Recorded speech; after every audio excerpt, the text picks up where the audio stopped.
Recap in minutes. In today's video, we will be going through a war thriller film entitled Mine. There will be spoilers ahead, chill out and enjoy. Mine is a psychological thriller war film that follows a soldier, after a failed assassination attempt, finds himself stranded in the desert as he exposed to the elements, and must survive the dangers of the desert and battle the psychological and physical toll of the treacherous conditions. The movie begins in the desert of North Africa. U.S. Marine sniper Mike Stevens and his spotter Tommy Madison are on a secret mission to assassinate a dangerous terrorist leader attending a Bedouin wedding.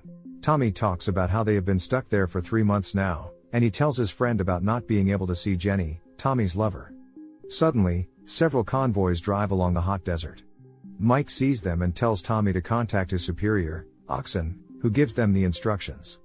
The person on the radio instructs them that the target should arrive in a black Land Cruiser with an escort.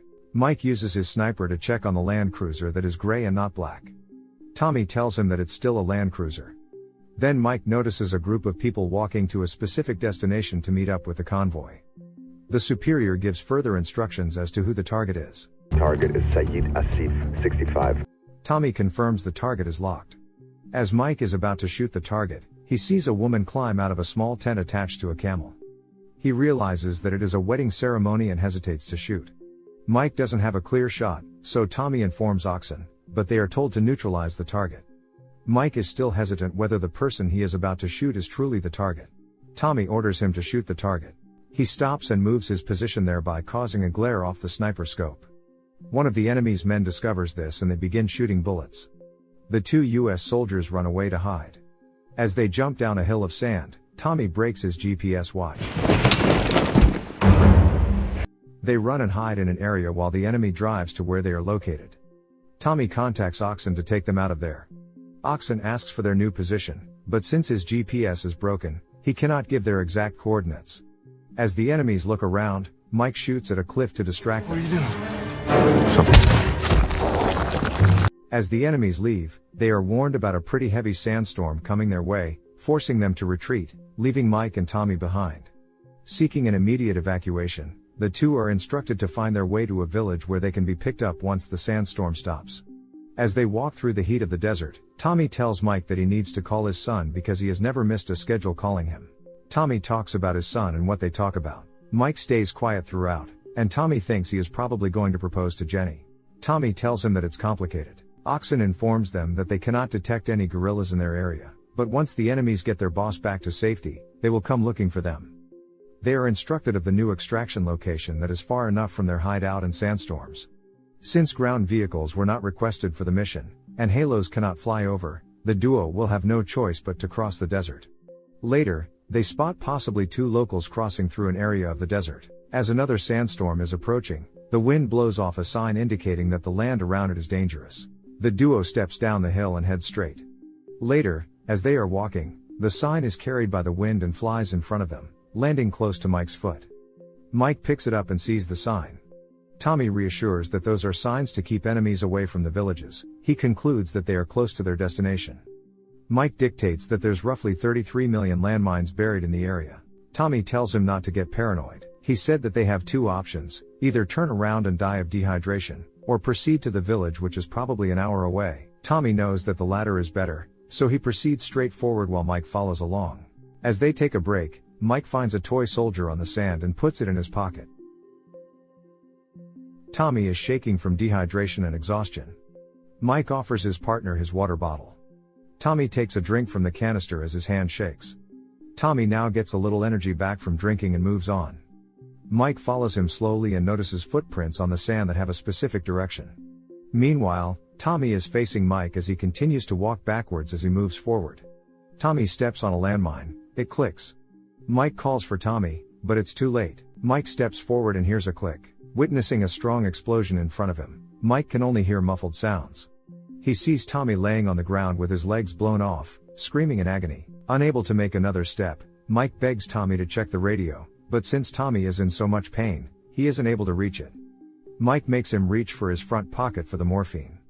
He drops them in so much pain. Mike reminds him that he needs to call his son. Tommy finds out that he just lost his legs, but is reminded that he needs to talk to his son. So Tommy struggles to get the morphine shots and injects 2 doses on his right thigh. Mike decides to step off the landmine because he thinks it's probably old and rusty. Tommy forces him to not make another step. Mike has no choice because his partner needs medical attention. Tommy takes out his pistol and tells Mike to tell his son that he loves him. Tommy points the gun to his head and he shoots himself dead. Mike screams in horror as he just witnesses his partner's untimely death. Now alone, he takes a deep breath and kneels down as slowly as he can. Afterwards, he takes out his knife and buries it carefully in the sand. He hears a metal click and realizes that he is in trouble. As he is doing this, a man spots him from far away. Later, Mike figures out a way to reach for the radio.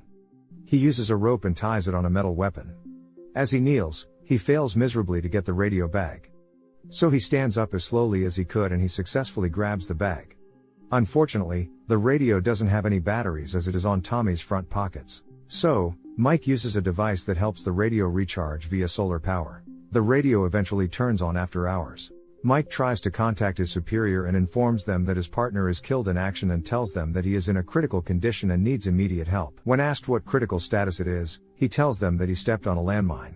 They then ask for his mission status, which has failed. The superior tells him that he is 2 hours away from the village. They tell him that he will have to hold out for a few days before he can be rescued. Mike is informed that a convoy was pinned down by the enemy around the border. He tells him that if everything goes well, he can be picked up in 52 hours. The supervisor suggests trying the Schumann maneuver as his last resort. Mike tries to listen to the instruction, but the frequency becomes unclear until the transmission dies. He gets irritated at the fact that he left there alone with no other choice. He puts an alarm on his watch to set after 52 hours. Later, after he eats the energy bar he has left, the wrapper flies away in the opposite direction. He realizes that a sandstorm is headed his way. So, he quickly puts on his equipment and prepares for the impact. He holds on tight as the air comes rushing in. He manages to survive what seemed like hours of sandstorm. He comes to find Tommy's body is blown off closer to his direction. Mike apologizes to Tommy and drags his dead body closer to him. He takes Tommy's hat and covers Tommy's face. Mike then goes through his pockets to get the batteries and he finds a photo of Tommy's wife and son. He folds it neatly and puts it back inside his pocket. Mike then turns to look for the location of the radio to find that it is several meters away from him. 43 hours left on his watch. He realizes that he no longer has any water. He shoots at the sky twice and calls for help. He then decides to put the pistol on his head to kill himself. He finds the same man who saw him earlier. The stranger speaks English enough for them to start communicating. Mike warns him not to make another step because he is surrounded by landmines. The stranger asks him if he is sure about the mines. Mike then points at the body of his friend. The stranger tells him to no longer worry about his friend because he has found peace. While Mike is still alive, he has to make a next step. The man walks in a zigzag manner to him and asks for his bottle. Mike hands it over to him and asks the stranger to grab his radio. The man simply tells him that the radio is no longer good since there is no music and he cannot be dancing. He then suggests the soldier to take the next step as he walks away. Mike is convinced that he is stepping on a landmine, but the stranger tells him that he needs to keep moving on. Later, Mike pees on a container where water is usually stored. He tells himself that it's better than nothing. As he is about to take a sip, he sees a girl carrying his water bottle and running towards him in a zigzag manner. She hands him the water bottle and Mike takes a drink from it. He asks the little girl to thank her father for him, but she doesn't understand him and just smiles. The girl takes out a toy soldier from her purse and shows it to him. Mike takes the toy soldier from his pocket and gives it to her. He then asks her to get his radio, but the girl doesn't understand him and runs back to where she came from. That evening, he hears a desert dog growling close to him. He fires his gun to the sky as a warning. Hearing the sound of Tommy's body being dragged away, he points the flashlight to witness it. He then hears a growling animal in front of him and tries to shoot it with his rifle. Having no more bullets, he uses his pistol to shoot at the animal. It steps on a landmine and explodes.